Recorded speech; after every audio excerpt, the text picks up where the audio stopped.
नमस्ते दोस्तों, आप लोगों का स्वागत है मेरे चैनल स्केरी स्टोरीज पर। मैं आप लोगों के लिए ड्रामे कहानियाँ लेकर आई हूँ। अगर आप लोगों को मेरी कहानी अच्छी लगे तो मेरे चैनल को सब्सक्राइब करें और बेल बटन को ऑल पर कर दें।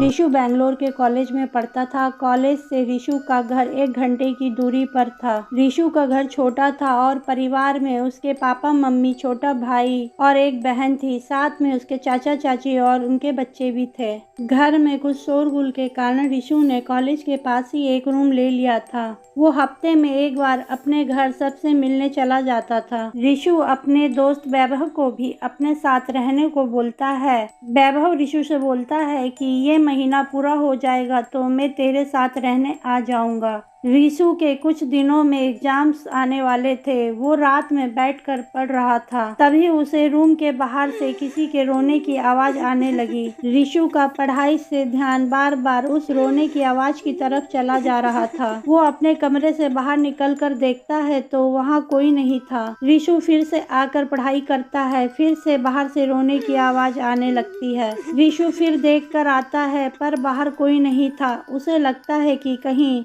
अगल बगल से ये आवाज आ रही होगी। ऋषु फिर पढ़ाई करने लगता है। अब वो रोने की आवाज रुक जाती है। ऐसा फिर अगले दिन होता है। ऋषु जब बाहर जाता है देखने को तो आवाज रुक जाती है। ये सिलसिला लगभग चलता रहा। ऋषु पढ़ाई पर ध्यान नहीं दे पा रहा था और वो टेस्ट में फेल हो गया। कुछ दिन बाद उसके एग्जाम शुरू होने वाले थे। ऋषु को फेल होने का बहुत दुख हुआ। वो पूरी रात रोता रहा। पर आश्चर्य की बात कि उस दिन के बाद से ऋषु को रात में रोने की आवाजें नहीं आ रही थी। वो एग्जाम्स की अच्छे से तैयारी कर रहा था। तभी उसे रूम के बाहर लगा कि कोई भाग रहा है और वो भागकर टेरेस की तरफ गया।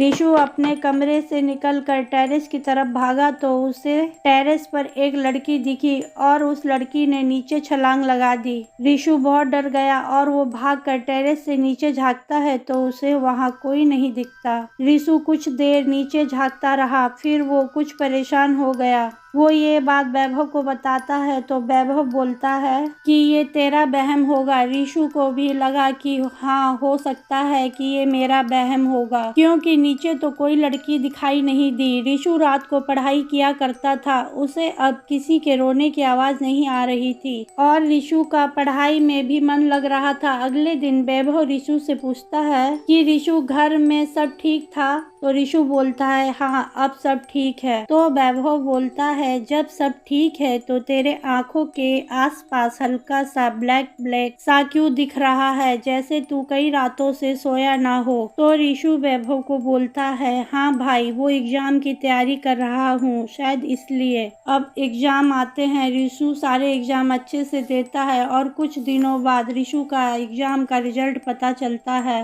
कि वो एग्जाम्स में अच्छे नंबरों से पास है। उस दिन ऋषु बहुत खुश था। वो रात को बहुत चैन से सोता है। तभी रात 2 बजे उसे बाहर से किसी के हंसने की आवाज आती है। ऋषु की अचानक आंख खुलती है। वो चौंक कर उठता है कि इस बार कुछ दिनों के बाद फिर से बाहर से वैसी ही आवाज आ रही है, पर इस बार रोने की नहीं, किसी लड़की के हंसने की आवाज आ रही है। वो रूम से बाहर जाकर देखता है, उसे बाहर कोई नहीं दिखता। ऋषु फिर से आकर अपने बिस्तर पर जाकर सो जाता है। सोए हुए में उसे ऐसा लगता है कि कोई उसके बगल में सोया है और अपना हाथ उसके छाती पर रखा है। ऋषु डर जाता है और आंख खोलकर देखता है तो उसे अपने बगल में एक लड़की दिखती है।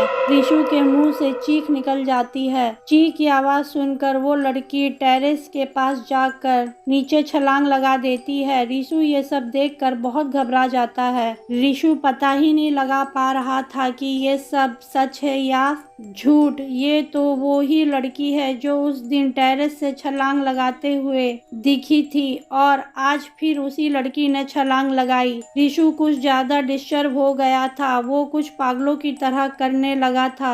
ऋषु कभी अपने बाल नोचता, कभी अपने सिर को पकड़ता। अगले दिन वैभव ऋषु के पास आता है और उसे ऐसा उल्टी सीधी हरकतें करते देखता है तो पूछता है, तुझे क्या हुआ ऋषु? तो ऋषु उसे रात की सारी घटना बताता है और फिर जोर जोर से हंसने लगता है और फिर कुछ देर बाद वो रोने लगता है। वैभव ऋषु के घर वालों को इस बात की सूचना देता है। ऋषु के घर से उसके पापा और चाचा आते हैं। वो लोग ऋषु की ऐसी हालत देखकर बहुत परेशान होते हैं और वैभव से पूछते हैं कि इसे क्या हुआ है। वैभव को ऋषु ने जो जो बातें बताई थी वो सारी वो ऋषु उसके पापा और चाचा को बातें बताता है और वैभव बोलता है, 1-2 दिन में मैं खुद ही ऋषु के पास रहने आने वाला था और कल तक ऋषु बिल्कुल ठीक था, पर आज से ही इसकी तबीयत कुछ बिगड़ गई है। अभी वैभव ऋषु के पापा से बात कर ही रहा था कि ऋषु टेरेस की तरफ भाग कर गया। उसके पीछे वैभव, उसके पापा, चाचा सब भागते हैं। इससे पहले कोई कुछ समझ पाता या कुछ कर पाता, ऋषु ने टेरेस से नीचे छलांग लगा दी।